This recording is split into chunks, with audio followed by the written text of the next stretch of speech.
Part 1. Commander Zexathara's four eyes blinked in rapid succession as she reviewed the recruitment files floating on her holographic display. The Galactic Empire's 47th Strike Battalion needed fresh blood, and Earth had finally been granted the honor of contributing soldiers to the Imperial forces. Most species considered it a privilege that took centuries to earn. The files scrolled past her vision in neat rows.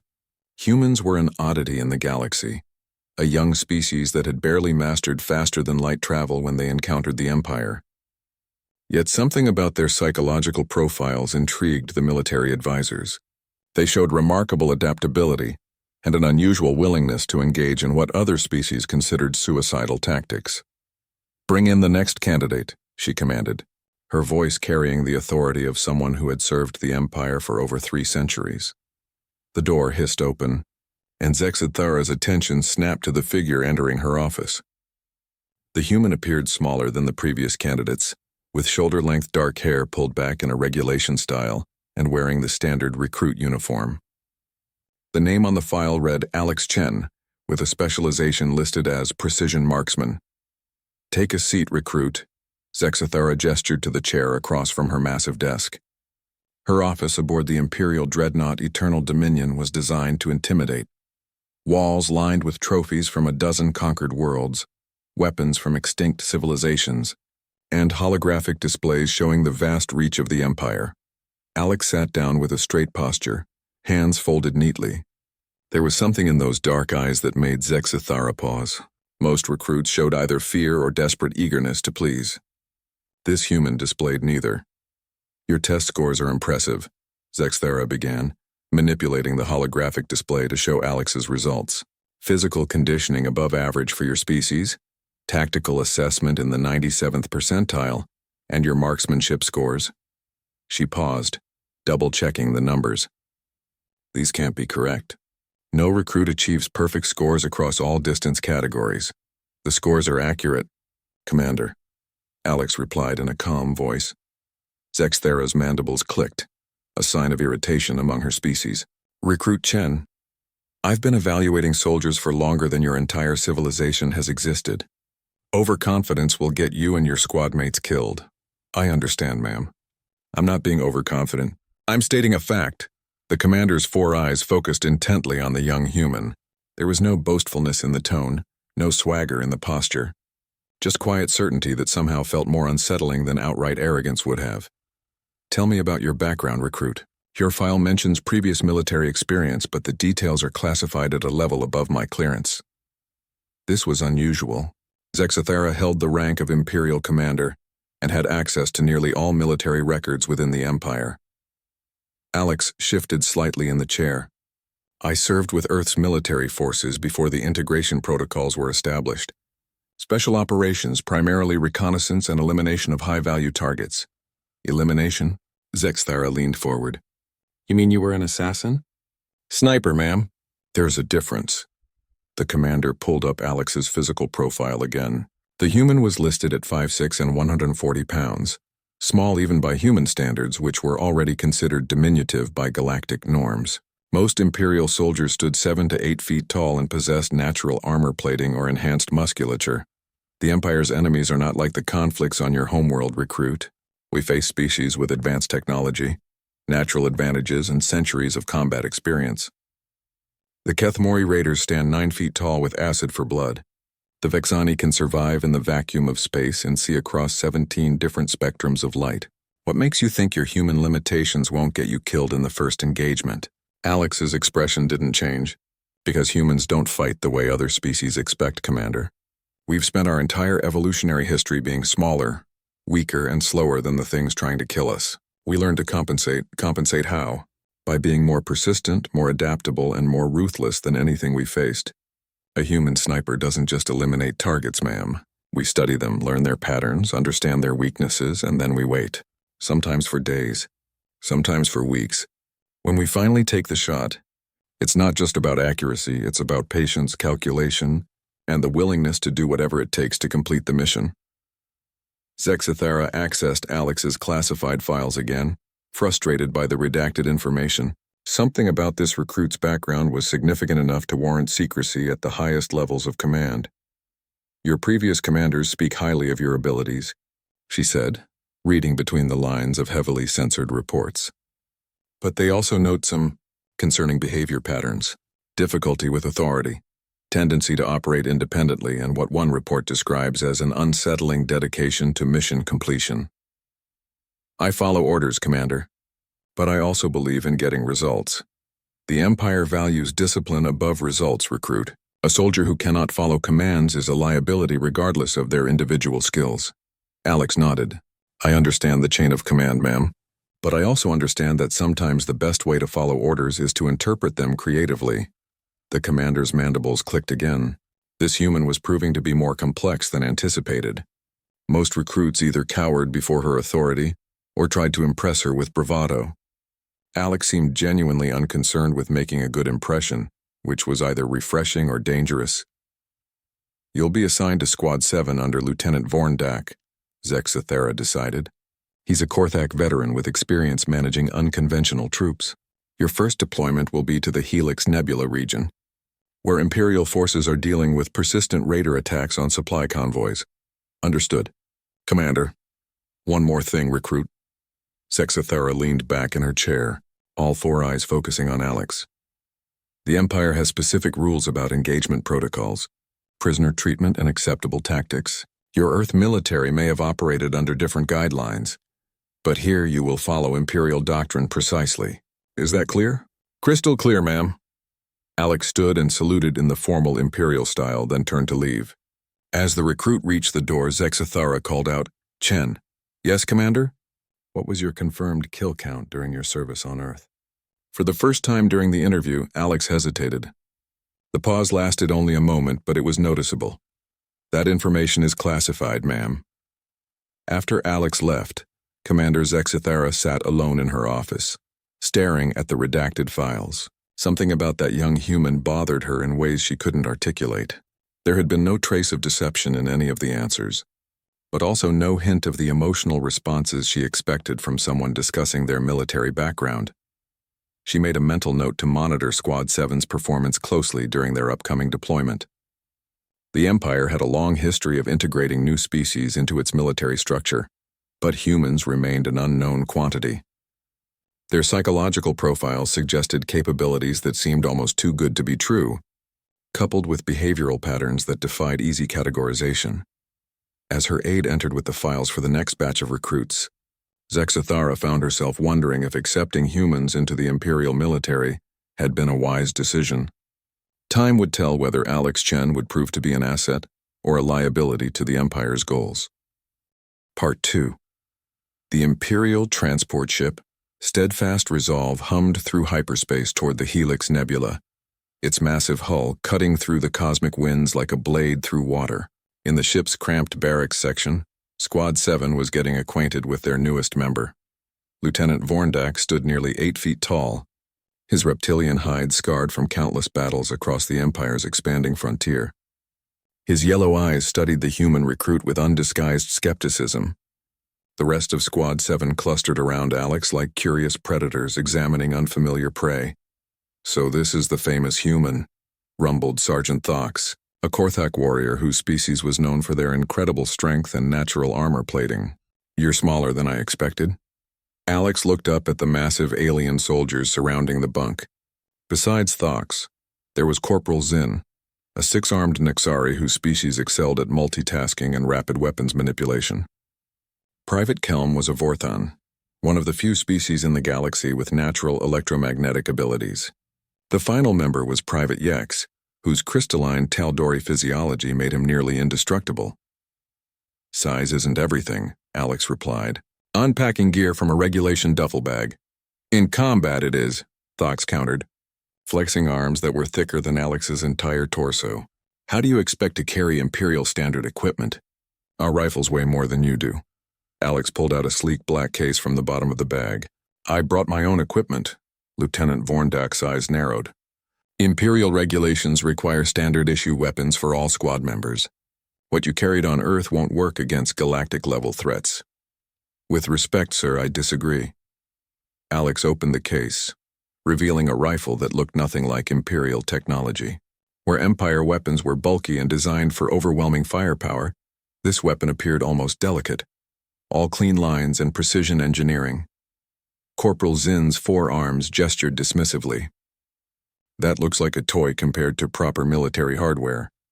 This rifle has been modified with materials not available to most Earth militaries, Alex explained, lifting the weapon with practiced ease. The barrel is lined with crystallized neutronium. The scope uses quantum entanglement for target acquisition across impossible distances. And the ammunition? Alex pulled out a single round that seemed to shimmer with its own internal light. Let's just say it's designed to penetrate anything the galaxy has to offer. Private Kelm's electromagnetic senses tingled as Alex handled the ammunition. That round is generating some kind of energy field. What exactly is it made of? Alex smiled for the first time since joining the squad. Trade secret. Lieutenant Vorndak stepped closer, his military bearing asserting authority. Recruit Chen, you will use regulation equipment or you will find yourself back on Earth before this deployment ends. The Empire has protocols for a reason. I understand, sir. But I'd like to request permission to demonstrate my equipment's capabilities before making that decision final. The ship's firing range is equipped to test Imperial weapons only, Vorndak replied. Your human technology won't interface with our targeting systems.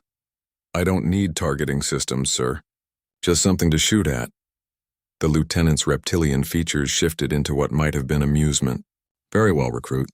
We'll arrange a demonstration, but when your primitive weapon fails to match Imperial standards, you'll switch to regulation gear without complaint. An hour later, the squad gathered in the ship's firing range, a massive chamber designed to test heavy artillery and plasma weapons. At the far end, nearly 2,000 meters away, a standard Imperial target materialized, a holographic representation of a Keth Mori raider in full combat armor. The range's maximum distance is 2 kilometers, Lieutenant Vorndak announced. Our squad's previous marksman could achieve reasonable accuracy at 800 meters with standard equipment. Alex studied the target through the rifle's scope, making minute adjustments to unfamiliar controls. The other squad members watched with poorly concealed skepticism. Imperial soldiers were trained to engage enemies at medium range with overwhelming firepower. Precision shooting was considered less important than maintaining suppressive fire. Whenever you're ready, recruit, Vorndak said. Alex settled into a shooting position that looked nothing like Imperial techniques. Instead of the standing supported stance preferred by galactic militaries, the human dropped into a prone position, the rifle's stock pressed firmly against the shoulder. The breathing pattern was different too, slow, measured, almost meditative. The shot, when it came, was barely audible. The rifle seemed to whisper rather than roar like Imperial weapons. At the target end of the range, the holographic Keth Mori raider suddenly developed a perfectly round hole where its head had been. Acceptable accuracy, Lieutenant Vorndak admitted grudgingly, but hardly impressive by galactic standards. Watch. The lieutenant raised his own weapon, a massive plasma rifle that hummed with barely contained energy. His shot lit up the entire range with brilliant blue light, and the target exploded in a shower of sparks. Imperial doctrine emphasizes overwhelming the enemy, he explained. Precision is less important than putting enough energy downrange to guarantee elimination. I see, Alex said quietly. Could you set up multiple targets? Different ranges, maybe some moving patterns. Sergeant Thox laughed, a sound like grinding stone, getting ambitious little human. How many targets do you think you can handle? All of them. The range's computer system materialized 15 targets spread across the chamber at various distances. Some moved in predictable patterns, others jerked randomly through the air. A few were partially concealed behind cover. The closest was at 400 meters, the furthest at the range's maximum distance. This is a standard squad-level engagement scenario, Corporal Zinn explained. Imperial doctrine calls for coordinated fire from all squad members to eliminate multiple threats. Alex studied the targets for nearly a minute, the rifle moving slightly as the scope tracked different positions. The other soldiers began to shift impatiently. Imperial combat doctrine emphasized speed and aggression over patience. Then Alex began firing. The first shot eliminated a target at 1,200 meters that was weaving through a complex evasive pattern. The second took out the most distant target before the sound of the first shot had finished echoing. By the fifth shot, It became clear that Alex was working through the targets in order of difficulty rather than proximity. The rifle whispered its deadly song 15 times in rapid succession. Each shot found its mark with impossible precision, some threading through narrow gaps in cover, others predicting movement patterns that seemed random. When the firing stopped, every target had been eliminated. The silence in the range was deafening. "How long did that take?" Private Yex asked, his crystalline voice carrying a note of disbelief. Lieutenant Vorndak checked the range's chronometer. 37 seconds. Alex stood up and safetied the rifle. "Imperial doctrine is effective for its intended purpose, sir, but sometimes you need a different approach." Sergeant Thox stepped closer to examine the target results. Each holographic enemy showed the same precise headshot, despite wildly different ranges and movement patterns. "This isn't possible. No organic being has reflexes fast enough for this kind of precision shooting. Humans compensate for physical limitations in other ways," Alex replied. "Pattern recognition, spatial calculation, and what you might call intuitive ballistics. We've been hunting with projectile weapons for millions of years. It's in our genetic memory." Lieutenant Vorndak stared at the target results for a long moment. "Recruit Chen, I'm going to ask you a direct question and I want an honest answer. What exactly were you doing in Earth's military before the integration?" Alex's expression became carefully neutral. "Special operations, sir. Deep reconnaissance and elimination of high-value targets in contested territory." "How many high-value targets?" The question hung in the air like a challenge. Alex looked at each squad member in turn, seeming to weigh how much truth to reveal. "That information is classified at levels above my clearance to discuss, sir. Estimate." Another long pause.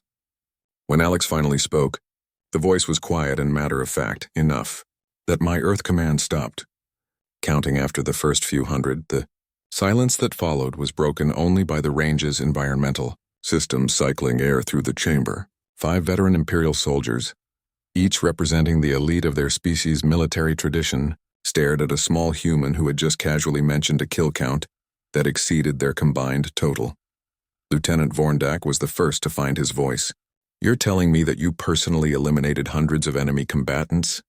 "Yes, sir." "Over how long a period?" 18 months of active deployment." Sergeant Thox's massive frame seemed to deflate slightly. "One human?" "Hundreds of kills. In a year and a half." Alex nodded, then shouldered the rifle.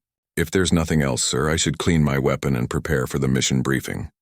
As the human walked away, Squad 7 remained motionless, each member processing the implications of what they had just witnessed.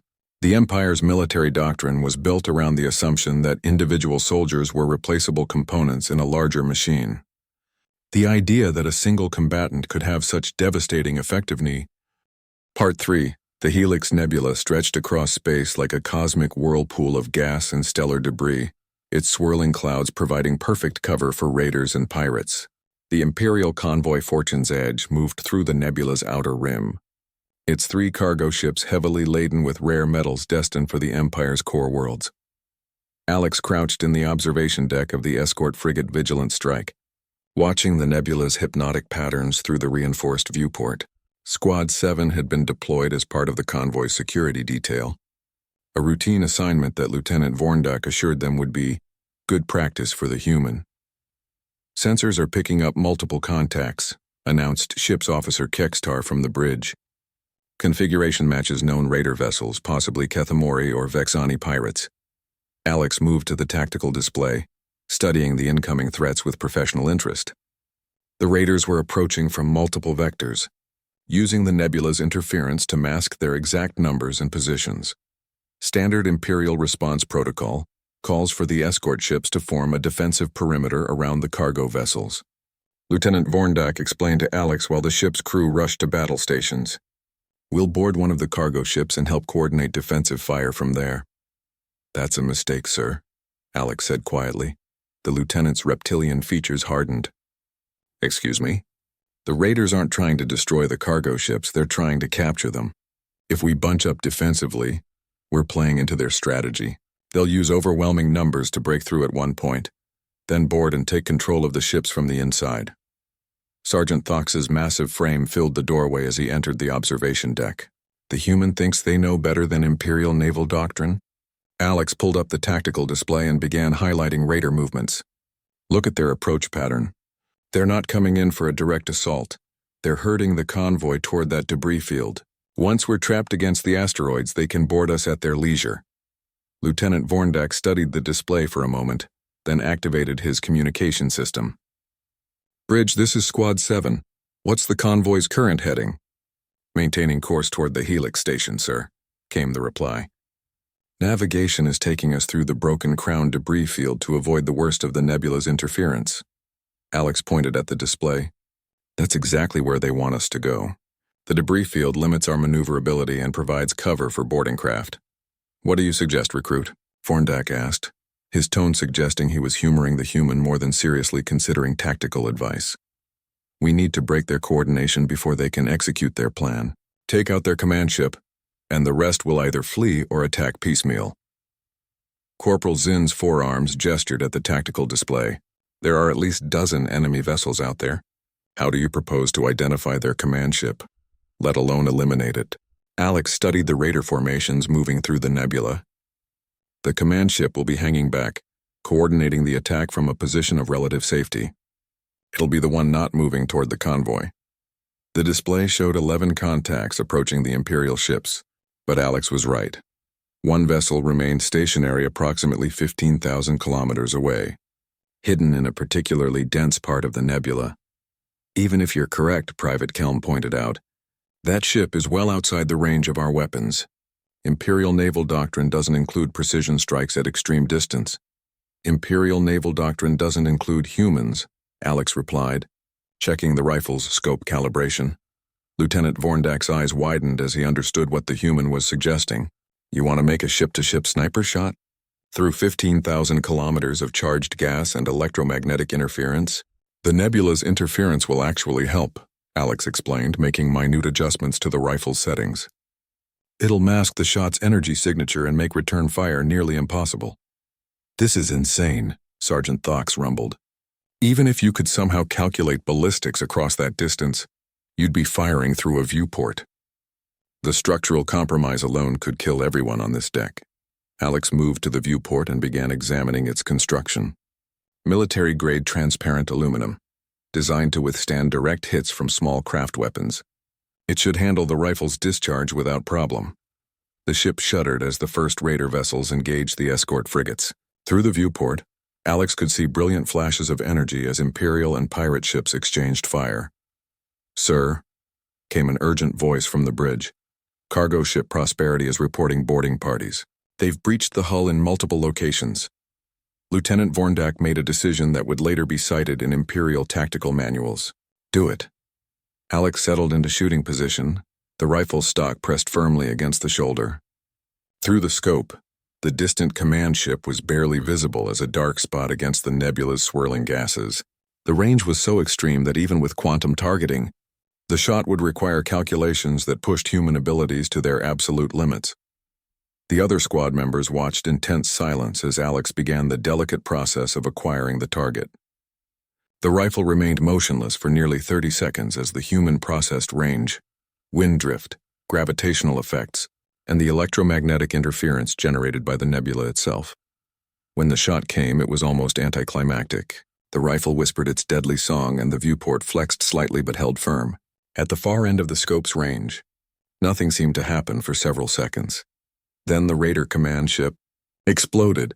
The detonation was visible even through the nebula's interference, a brilliant flash that lit up the surrounding gas clouds like a miniature star. Within moments, the coordinated Raider attack began to fall apart as individual ships lost contact with their command structure. Impossible, breathed Private Yex, his crystalline features reflecting the distant explosion. The ballistics calculations alone should have taken minutes. How did you adjust for all the variables? Alex safetied the rifle and stood up. Pattern recognition and intuitive calculation. Humans have been making impossible shots for thousands of years. We just adapt the principle to new situations. Ship's Officer Kextar's voice crackled through the communication system. Unknown discharge detected from observation deck. All security teams report status. Lieutenant Vorndak activated the response channel. Squad 7 reports successful elimination of enemy command vessel. Raider forces are breaking off their attack. The silence from the bridge lasted nearly 10 seconds before Kextar responded. Confirmed. Enemy vessels are withdrawing from the engagement zone. How did you eliminate a target at that range? Alex walked to the tactical display and began studying the remaining Raider ships. Sir, I count 7 vessels still in the area. They're confused and uncoordinated, but they might regroup if given time. What are you suggesting? Vorndek asked. Give me firing positions on the other escort ships and I can eliminate the rest of them before they reorganize. Sergeant Thox stared at the human in disbelief. You want to single-handedly destroy an entire Raider fleet? Not destroy, disable. Target their engines and weapon systems. Leave the crews alive for interrogation. The Empire gets intelligence about Raider operations, and we prevent future attacks on Imperial shipping. Lieutenant Vorndek studied the tactical display, weighing options that no Imperial commander had ever faced before. Standard doctrine called for pursuit and destruction of fleeing enemies, but that usually required hours of ship-to-ship combat with no guarantee of success.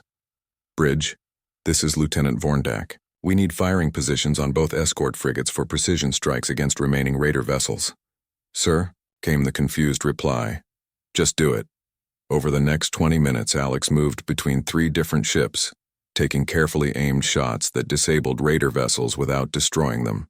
Each shot required new calculations as targets moved through the nebula, but the human seemed to process the variables effortlessly.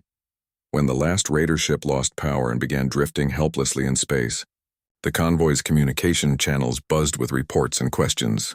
No one in the Imperial fleet had ever witnessed anything like the systematic dismantling of an enemy force by a single soldier. Final tally. Lieutenant Vorndek announced to Squad 7 as they gathered in the briefing room. 12 enemy vessels eliminated or disabled, 0 Imperial casualties, and enough captured Raiders to provide months of intelligence data. Alex was cleaning the rifle with methodical precision, seemingly unaffected by the magnitude of what had just occurred. How? Corporal Zen asked. How does one person neutralize an entire pirate fleet? Alex looked up from the weapon maintenance. Patience, preparation, and the willingness to take shots that seem impossible. On Earth, we call it being human. Private Kelm's electromagnetic senses were still reeling from the energy discharges he had detected during the engagement. The power output from your weapon shouldn't be possible with technology that compact. What exactly are you carrying? Alex smiled but didn't answer directly. Let's just say that Earth's integration into the Empire involved some technological exchanges that weren't mentioned in the official reports. Lieutenant Vorndek activated his secure communication sys. Part 4 Commander Zexithara's office aboard the Eternal Dominion had been transformed into an impromptu war room. Holographic displays showed tactical analyses of the Helix Nebula engagement from every possible angle. 3 of the Empire's top military strategists clustered around the central projector, their different species united in collective bewilderment. Run the simulation again, ordered General Korthak, the Empire's most decorated field commander. His massive Bruthan physique dwarfed even the spacious office as he studied the tactical replay. The holographic display recreated the pirate engagement in precise detail. 12 enemy vessels approaching in coordinated attack formation, 1 Imperial convoy following standard defensive protocols, and then everything changing in the span of 37 minutes as a single soldier systematically dismantled an entire enemy fleet. The ballistics calculations alone should be impossible, muttered Chief Strategist Veltar. Her 6-armed Nexari physiology, allowing her to manipulate multiple data streams simultaneously. The range, atmospheric interference, target movement. No organic being processes variables that complex in real time. Admiral Zekthon, whose crystalline Taldori species specialized in tactical analysis, highlighted specific moments in the engagement. Watch the weapon discharge patterns. Each shot accounts for factors that our best computer systems struggle to calculate. Gravitational drift, electromagnetic interference, target evasion protocols. This human is processing data faster than our ship's targeting computers. Commander Zexthara activated her secure communication system. Bring me Lieutenant Vorndek and the human recruit. I want to hear this directly from the source. 20 minutes later, Squad 7 stood at attention in the commander's office. Alex appeared unchanged by recent events. Calm, professional, and somehow smaller than the legendary figure the tactical report suggested. Lieutenant Vorndak, General Korthek's voice rumbled through the office. Explain to me how one soldier eliminated an entire raider fleet using a hand weapon. Vorndak's reptilian features remained composed, despite facing the Empire's most senior military leadership. Sir, Recruit Chen demonstrated capabilities that exceed standard training parameters. The engagement proceeded exactly as the tactical reports indicate. That's not what I asked, the general replied. I want to know how it's possible. Alex stepped forward slightly. Permission to speak, sir? Commander Zexathara nodded. Explain. Human combat doctrine evolved differently than galactic standards, Alex began. Most species achieved spaceflight before developing advanced projectile weapons. Humans spent thousands of years perfecting the art of killing at a distance before we ever left our home planet. Chief Strategist Veltar manipulated the holographic display to show weapon specifications. Your rifle uses technology that doesn't appear in any Imperial database. The power output readings are impossible for a weapon that size. Alex hesitated for just a moment, long enough for the senior officers to notice. The rifle incorporates some modifications that aren't standard Earth technology, Alex admitted. What kind of modifications? Admiral Zekthon asked, his crystalline form refracting light in patterns that indicated intense interest. That's classified above my clearance level. Sergeant General Korthak leaned forward, his massive frame intimidating even by Imperial standards. Recruit, you are addressing the senior command structure of the galaxy's most powerful military force. There is no classification above our clearance level. Alex met the general's gaze steadily. With respect, sir, there is. The silence in the room was deafening. Commander Zexthara activated her personal access codes and pulled up Alex's service record. The same wall of redacted information appeared, but now she had the authority to dig deeper. Computer, authorization Zexthara Delta 77, override classification restrictions on recruit personnel file, authorization denied. Clearance insufficient. Every officer in the room stared at the display. Admiral Zekthon spoke first, his voice carrying notes of disbelief. No classification in the Imperial system should be above commander-level access. Unless, Chief Strategist Veltar said slowly, it's not an Imperial classification. Commander Zexathara turned to Alex. Who classified your service record, recruit? I'm not authorized to discuss the source of the classification, ma'am. General Korthek's patience finally snapped. Recruit Chen, you will answer our questions or you will find yourself in an Imperial detention facility while we conduct a full investigation into your background. Alex's expression didn't change. I understand, sir, but I still can't discuss classified information without proper authorization. From who? The general demanded. I'm not authorized to discuss who could provide that authorization. Sir, the circular logic was maddening, but there was something in Alex's tone that suggested the human was genuinely constrained, rather than being deliberately difficult. Admiral Zekthon activated his personal communication system. Computer access Imperial Intelligence Database. Cross-reference human military integration protocols with classification systems. The response was immediate and shocking. Access denied. Insufficient clearance for requested information. That's impossible, breathed Chief Strategist Veltar. Admiral Zekthon has access to every database in the Imperial system.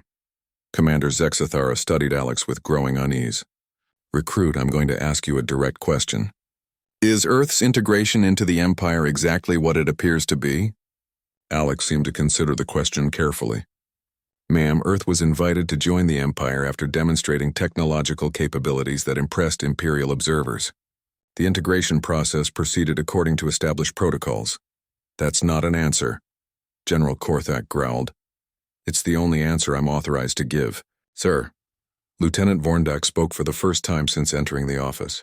Sir, may I suggest focusing on immediate tactical applications rather than classification issues? Recruit Chen's capabilities could be invaluable for current operations. Admiral Zekthon manipulated the tactical display to show current Imperial deployments. The Korthani rebellion in the Outer Rim has been stalemated for months. Our forces are taking heavy casualties trying to root out entrenched positions on fortified worlds.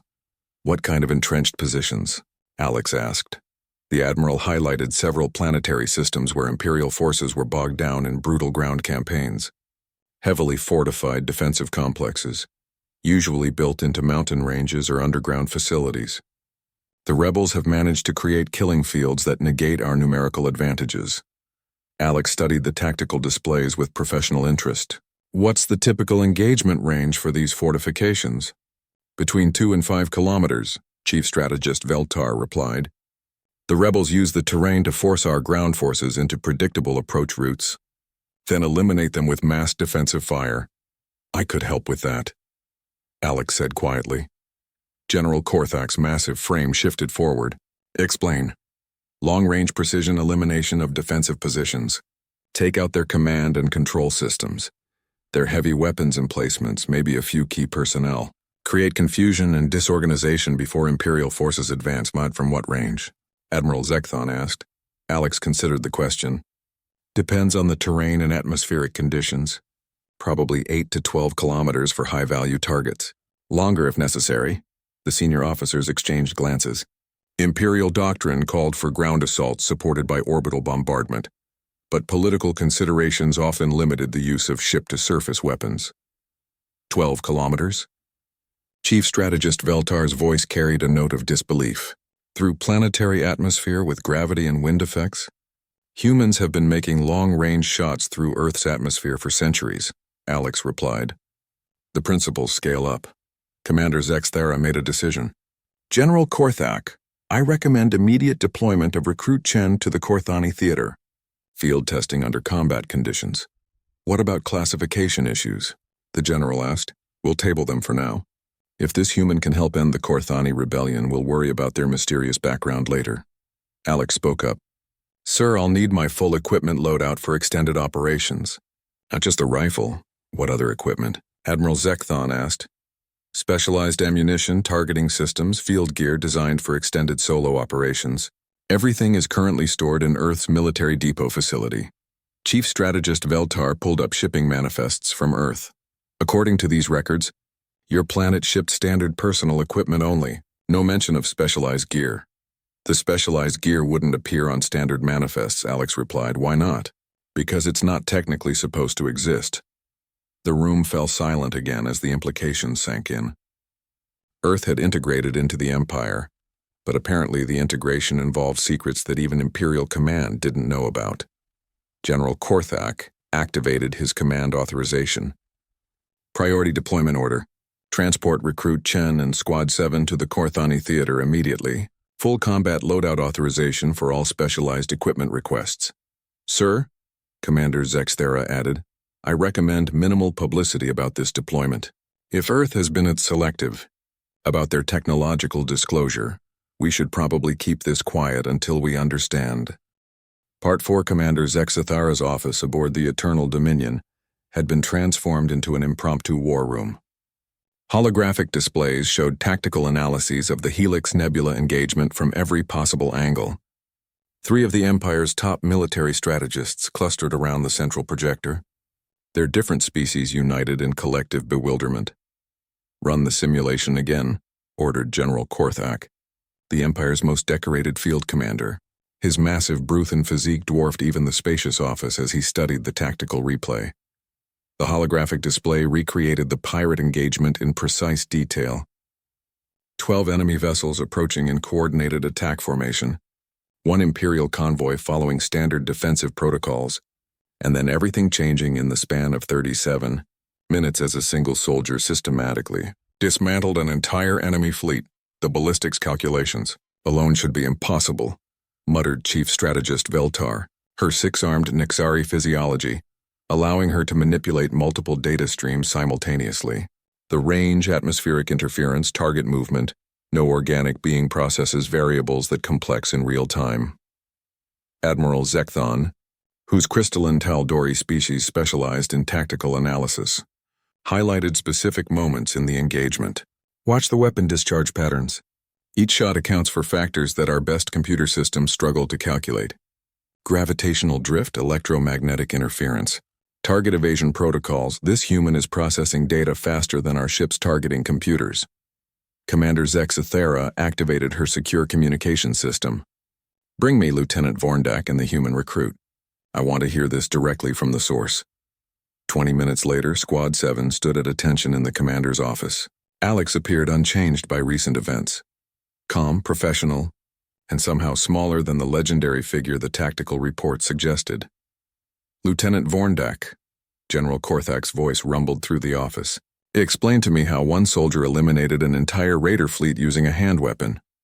Vorndak's reptilian features remained composed, despite facing the Empire's most senior military leadership. Sir, Recruit Chen demonstrated capabilities that exceed standard training parameters. The engagement proceeded exactly as the tactical reports indicate. That's not what I asked, the general replied. I want to know how it's possible. Alex stepped forward slightly. Permission to speak, sir? Commander Zexithara nodded. Explain. Human combat doctrine evolved differently than galactic standards, Alex began. Most species achieved spaceflight before developing advanced projectile weapons. Humans spent thousands of years perfecting the art of killing at a distance before we ever left our home planet. Chief Strategist Veltar manipulated the holographic display to show weapon specifications. Your rifle uses technology that doesn't appear in any Imperial database. The power output readings are impossible for a weapon that size. Alex hesitated for just a moment, long enough for the senior officers to notice the rifle incorporates some modifications that aren't standard Earth technology, Alex admitted. What kind of modifications? Admiral Zekthon asked, his crystalline form refracting light in patterns that indicated intense interest. That's classified above my clearance level. Sir, General Korthak leaned forward, his massive frame intimidating even by Imperial standards. Recruit, you are addressing the senior command structure of the galaxy's most powerful military force. There is no classification above our clearance level. Alex met the general's gaze steadily. With respect, sir, there is. The silence in the room was deafening. Commander Zexithara activated her personal access codes and pulled up Alex's service record. The same wall of redacted information appeared, but now she had the authority to dig deeper. Computer. Authorization Zexithara Delta 77. Override classification restrictions on recruit personnel file. Authorization denied. Clearance insufficient. Every officer in the room stared at the display. Admiral Zekthon spoke first, his voice carrying notes of disbelief. No classification in the Imperial system should be above commander-level access. Unless, Chief Strategist Veltar said slowly, it's not an Imperial classification. Commander Zexthara turned to Alex. Who classified your service record, recruit? I'm not authorized to discuss the source of the classification, ma'am. General Korthak's patience finally snapped. Recruit Chen, you will answer our questions or you will find yourself in an Imperial detention facility while we conduct a full investigation into your background. Alex's expression didn't change. I understand, sir, but I still can't discuss classified information without proper authorization. From who? The general demanded. I'm not authorized to discuss who could provide that authorization. Sir, the circular logic was maddening. But there was something in Alex's tone that suggested the human was genuinely constrained, rather than being deliberately difficult. Admiral Zekthon activated his personal communication system. Computer, access Imperial Intelligence Database, cross-reference human military integration protocols with classification systems. The response was immediate and shocking. Access denied. Insufficient clearance for requested information? That's impossible, breathed Chief Strategist Veltar. Admiral Zekthon has access to every database in the Imperial system. Commander Zexthara studied Alex with growing unease. Recruit, I'm going to ask you a direct question. Is Earth's integration into the Empire exactly what it appears to be? Alex seemed to consider the question carefully. Ma'am, Earth was invited to join the Empire after demonstrating technological capabilities that impressed Imperial observers. The integration process proceeded according to established protocols. That's not an answer, General Korthak growled. It's the only answer I'm authorized to give, sir. Lieutenant Vorndak spoke for the first time since entering the office. Sir, may I suggest focusing on immediate tactical applications rather than classification issues? Recruit Chen's capabilities could be invaluable for current operations. Admiral Zekthon manipulated the tactical display to show current Imperial deployments. The Korthani rebellion in the Outer Rim has been stalemated for months.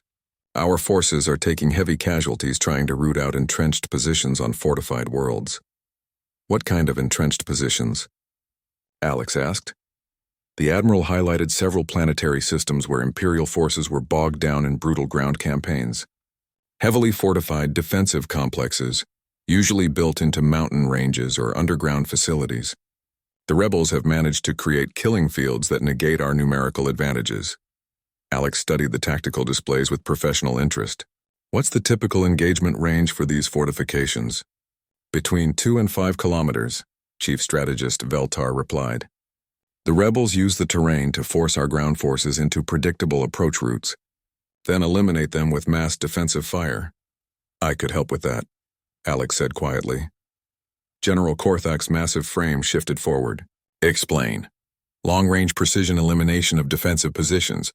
Take out their command and control systems, their heavy weapons emplacements, maybe a few key personnel. Create confusion and disorganization before Imperial forces advance. From what range? Admiral Zekthon asked. Alex considered the question. Depends on the terrain and atmospheric conditions. Probably 8 to 12 kilometers for high-value targets. Longer if necessary. The senior officers exchanged glances. Imperial doctrine called for ground assault supported by orbital bombardment, but political considerations often limited the use of ship-to-surface weapons. 12 kilometers?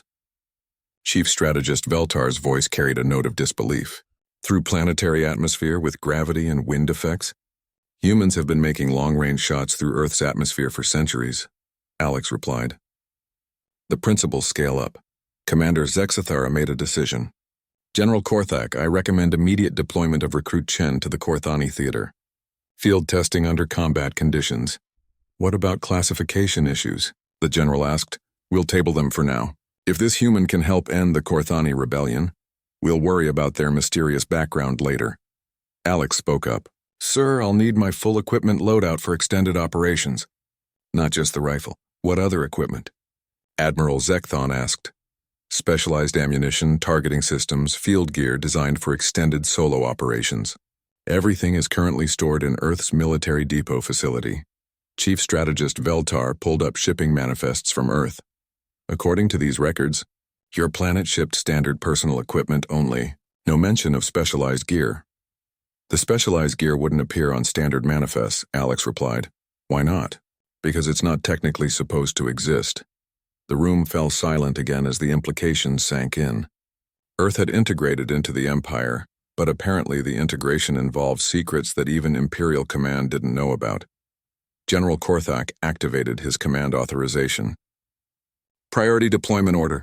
Transport Recruit Chen and Squad 7 to the Korthani Theater immediately. Full combat loadout authorization for all specialized equipment requests.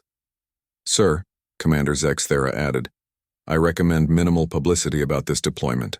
If Earth has been selective about their technological disclosure, we should probably keep this quiet until we understand the full implications.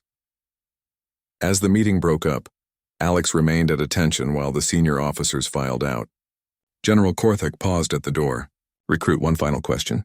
When this deployment is over, how many rebels do you think you'll have killed? Alex's expression remained neutral. That depends on how many are causing problems for Imperial forces. Sir, give me an estimate.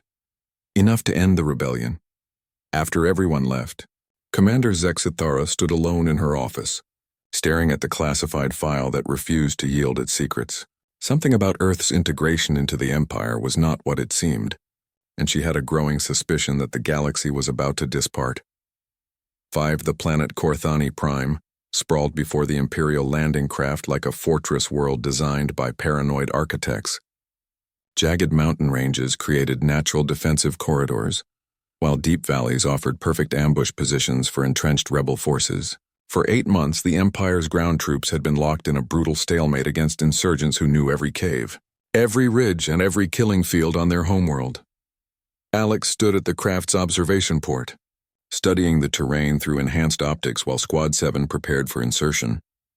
The mysterious equipment requests had been approved without question, and now Alex carried gear that looked nothing like standard Imperial issue, sleek cases containing technology that seemed to bend light around itself.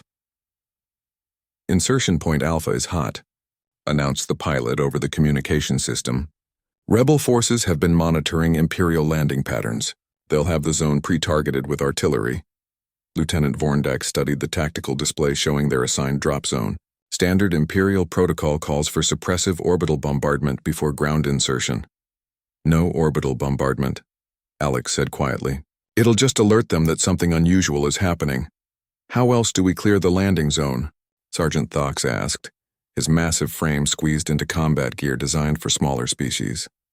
Alex opened one of the mysterious cases, revealing components that assembled into something that looked like a rifle, but felt wrong to look at directly. We don't clear the landing zone, we use it as bait. The weapon that emerged from the case defied easy description. Where the previous rifle had been elegant, this looked alien even by galactic standards. The barrel seemed to shimmer with internal energy, and the scope incorporated technology that made seasoned soldiers uncomfortable just being near it. What exactly is that thing? Private Kelm asked, his electromagnetic senses recoiling from the weapon's energy signature. Long-range problem solver, Alex replied, checking the weapon's systems with practiced efficiency. The landing craft shuddered as it entered Corthani Prime's atmosphere. Through the viewports, the squad could see explosions blooming across the landscape as rebel forces engaged Imperial positions scattered throughout the mountain ranges. Intelligence reports indicate the rebels are using Mount Korthak as their primary command center. Lieutenant Vorndak briefed the squad while they approached the landing zone. It's built into a natural fortress, sheer cliffs, multiple defensive positions, and enough underground facilities to withstand orbital bombardment. Alex studied the mountain through the craft's enhanced sensors. Distance from our landing zone? Approximately 15 kilometers through hostile terrain, the lieutenant replied. Imperial forces have been trying to assault that position for 3 months without success. I can see why, Alex muttered, analyzing the defensive setup through the scope. They've turned the entire mountain into a killing field. Any direct assault would be suicide. The landing craft touched down in a valley between two ridgelines exactly as Imperial doctrine demanded. Within seconds, rebel artillery began raining down on their position, just as Alex had predicted. Move, Lieutenant Vorndak shouted as the squad scrambled for cover among the rocky outcroppings.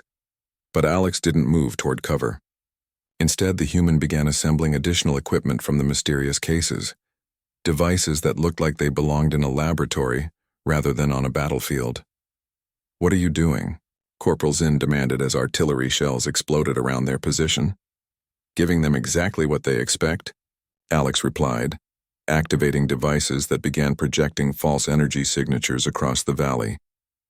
They think they're pinning down another Imperial squad. Let them think that while I get to work. The weapon that Alex finally assembled looked less like a rifle and more like a precision instrument designed by beings who understood physics on a level that made other species uncomfortable. When activated, it seemed to bend light and space around itself. I need overwatch positions, Alex announced, studying the surrounding terrain, somewhere with clear sightlines to the mountain and enough cover to remain undetected. Private Yex pointed to a series of rocky shelves about 2 kilometers up the eastern slope. Kino. Those formations would provide good concealment and elevation advantage. Alex nodded and began moving toward the indicated position. Carrying equipment that should have been too heavy for someone that size to handle alone, the rest of Squad 7 followed, providing security while wondering what they were about to witness. It took 3 hours to reach the overwatch position. By then, the rebel artillery had stopped bombarding their original landing zone, apparently satisfied that the Imperial squad had been eliminated or driven off. Alex used the time to set up equipment that looked more like an astronomical observatory than military gear. Range to target? Lieutenant Vorndak asked as Alex made final adjustments to the alien-looking weapon system. 15.3 kilometers, Alex replied, studying readings from devices that measured things the other squad members couldn't identify. That's impossible, Sergeant Thox stated flatly. No personal weapon can achieve accuracy at that range. Human weapons can, Alex replied, beginning a process that looked more like meditation than combat preparation. Through the weapon's scope, Mount Korthak's defensive positions were clearly visible, despite the impossible distance. Alex began identifying targets with methodical precision, command bunkers, communication arrays, heavy weapons emplacements, and key personnel who moved with the confidence of senior officers. "What's the plan?" Corporal Zinn asked. "Systematic elimination of their command structure," Alex explained while tracking targets through the scope. "Take out their leadership, their communications, and their heavy weapons. Create enough confusion to allow Imperial forces to advance. How many targets are you planning to engage?" Private Kelm asked. Alex studied the mountain complex for several more minutes. "All of them." The first shot came without warning. The weapon discharged with a sound like reality tearing, and 15 kilometers away the rebel command bunker simply ceased to exist. Not exploded, ceased to exist, leaving behind a perfectly spherical void in the mountainside. "What kind of ammunition are you using?" Lieutenant Vorndak asked, staring at the impossible result. "The kind that makes problems go away permanently," Alex replied, already tracking the second target. Over the next hour, Alex worked through the mountain complex with surgical precision. Each shot eliminated a specific target without collateral damage to surrounding structures. Communication arrays vanished.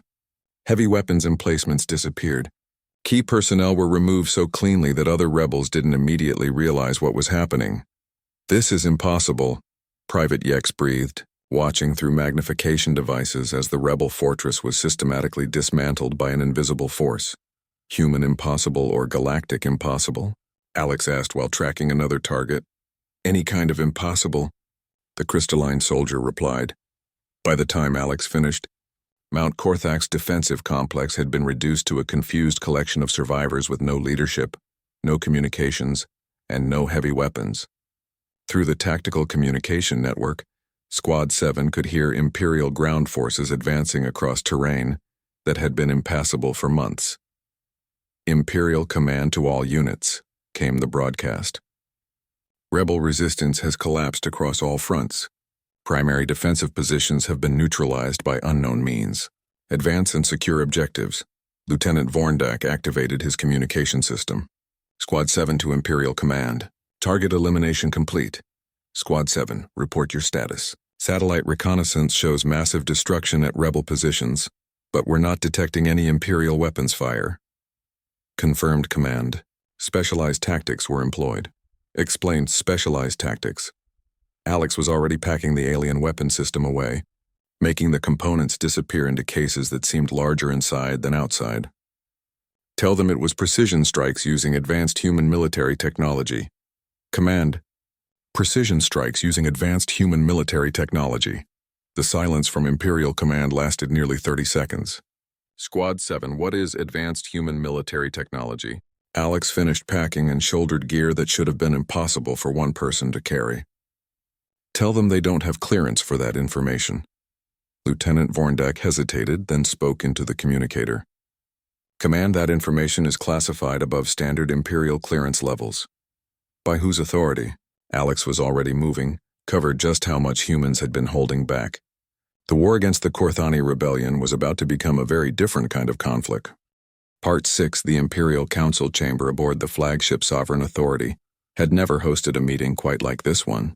Representatives from the Empire's major species sat around a holographic conference table, while classified reports from the Korthani theater played on secured displays. The room's atmosphere was thick with tension and unspoken questions. Emperor Vorthan himself presided over the gathering, his ancient Korthak physiology making him appear carved from living stone. For nearly 5 centuries, he had guided the Empire's expansion across the galaxy, but the reports from Korthani Prime had shaken assumptions that had stood for millennia.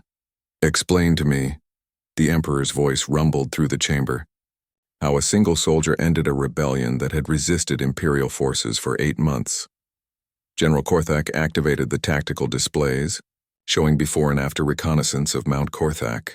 Your Majesty, the rebel command complex was eliminated with precision that exceeds our current technological capabilities.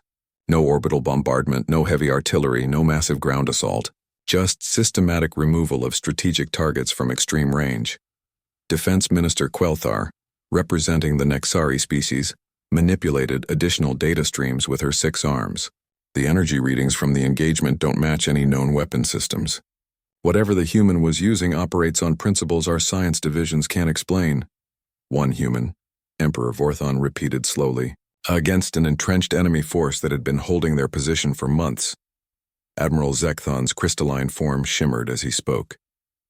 Your Majesty, we've discovered that Earth's integration into the Empire may not have proceeded exactly as originally reported.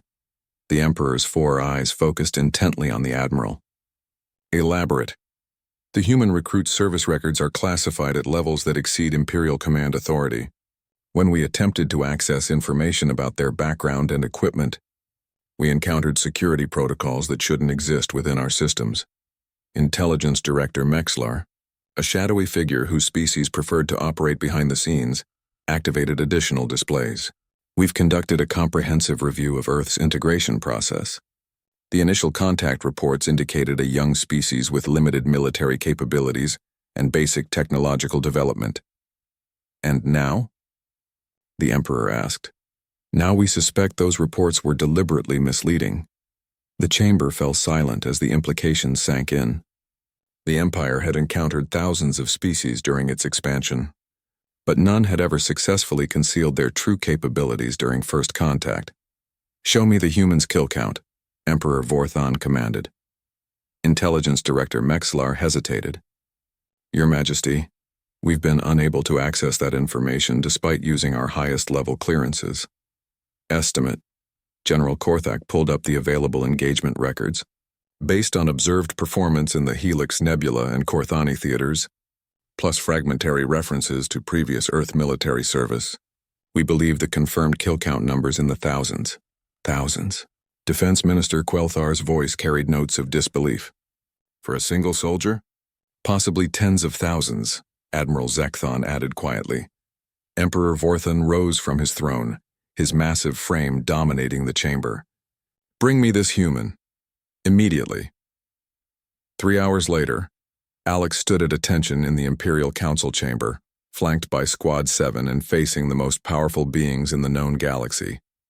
The alien weapon cases lay on a nearby table, their contents hidden but somehow radiating an aura of controlled lethality.